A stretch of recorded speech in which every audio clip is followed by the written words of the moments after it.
અને આ બીઝેડ હોય કે આવી રીતનો કંઈ પણ જુગાર રમાતો હોય, આ રીતનો એ જુગાર જ તો કહેવાય કે જ્યાં કોઈ ગેરંટી નથી વળતરની, પણ તેમ છતાં દાવ લગાવી દેવામાં આવે છે અને કિસ્મત અજમાવવાનો આ ખેલ જોરદાર ચાલે છે. અને એટલા માટે જ કેટલાક એવા તત્વો છે કે જે હંમેશા લોકોને લૂંટવા આમાદા રહેતા હોય છે. એક બાજુ સાબરકાંઠાથી લઈ અને અમરેલી સુધી બીઝેડ અને બીજી બાજુ બનાસકાંઠા જિલ્લામાં ડ્રોના નામે એ ઠગવાનો ધંધો ચાલી રહ્યો છે. તમે સ્ટેજ ઉપર જોયું કે કેટલી મોટી સંખ્યામાં એ ડ્રોની કૂપનો મૂકવામાં આવી છે અને એ કૂપન એક પછી એક રેન્ડમલી કાઢવામાં આવે છે. આ લકી ડ્રોના નામે લોકોને છેતરવામાં આવે છે, ક્યારેક અનાથ બાળકોના નામે તો ક્યારેક કોઈક બીજા નામે લોકોને છેતરવાનો આ ગોરખ ધંધો છેલ્લા લાંબા સમયથી ચાલી રહ્યો છે. ત્યારે હવે સ્થાનિકોએ રજૂઆત કરી છે આ ગોરખ ધંધો બંધ થવો જોઈએ.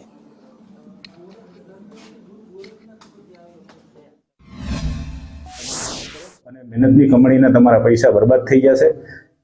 પ્લસ અમે આવા જે ડ્રો કરવાવાળા વ્યક્તિઓ છે એની વિરુદ્ધ પણ કાયદેસર પગલાં લેવાના છીએ, જેથી કરીને ભવિષ્યમાં એવું પણ બની શકે કે તમારા જે રોકેલા નાણાં છે એનો ડ્રો થાય જ નહીં, કારણ કે અમે એને ડ્રો પહેલાં જ એની વિરુદ્ધ એક્શન લેવાના છીએ કે આવી ગેરકાયદેસર પ્રવૃત્તિઓ કોઈ પણ સંજોગોમાં ચલાવી લેવાય નહીં અને કડકમાં કડક હાથે કાર્યવાહી કરવામાં આવશે. ઇવન સંગઠિત અપરાધની કલમો તળે પણ આ ગુના રજીસ્ટર થયેલા છે.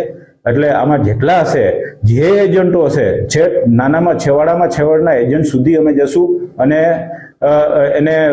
એની વિરુદ્ધ કડક પગલાં લેશું અને પાછા પણ અમે કરવાનું વિચારી રહ્યા છીએ.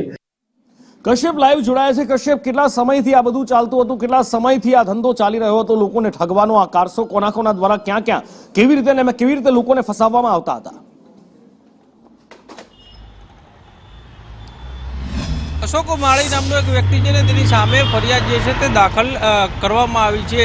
બનાસકાંઠા સહિત આસપાસના જે જિલ્લાઓ છે તેમાં આ ગોરખ ધંધા છે તે ચલાવવામાં આવતા હતા. લકી ડ્રોના નામે આ અશોક માળી છે તે લોકોને ઠગતો હતો અને કરોડો રૂપિયાની ઠગાઈ કરી હોવાનું સામે આવ્યું છે. અને અનેક અરજદારો છે તે પોલીસ પાસે ગયા હતા અને ત્યારબાદ પોલીસ દ્વારા આ સમગ્ર મામલે ગુનો છે તે દાખલ કરવામાં આવ્યો છે.